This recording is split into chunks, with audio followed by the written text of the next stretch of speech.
take a slightly different approach, because for the others it was kind of like, let's pick out a player within a team. Now, for this team, it's kind of like, well, let's look at all of them, because actually, I think if we take a team that's going to blank in game week 1, another team that's going to blank in game week 1 in terms of Manchester United.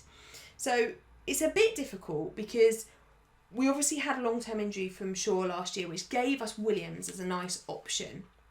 We don't really know. He's not flagged. Shaw's not flagged in the game at the moment. So presumably he's going to be fit and available, and that maybe affects Williams as an option at 5.5. So then you have got to pay a bit more for the others, the likes of Maguire, AWB at 5.5, and then Luke Shaw at 5.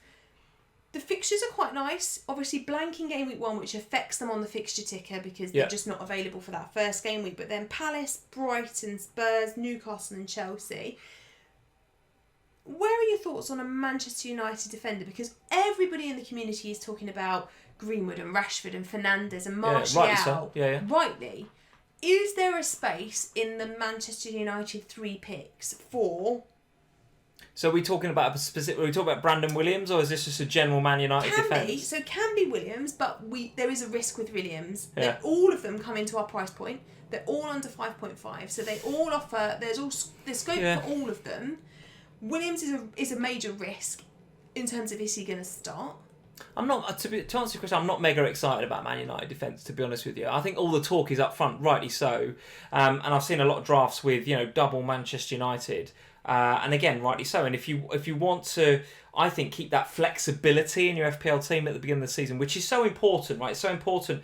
To one of the golden rules that I start the season with is I don't have 3 players from the same team, because if another player from that team starts to come to the fore, then it's suddenly surgery to get one out and another one in, particularly if you've got, you want to take a defender out for a midfielder, for example. So if you're doubling up on, say, a Fernandes and a Rashford, or Fernandes and a Martial, which I have seen a lot, then I think the last thing you want to do is chuck a defender in there to sort of lock you into Manchester United. And I don't think you want to go Brandon Williams. I mean, 4.5 does seem like a nice, really nice, cheap route into a defence, which should keep a fair amount of clean sheets this season, Manchester United. Though, isn't it? But listen, he's going to rotate with Shaw, and Shaw, his injury record, etc., etc.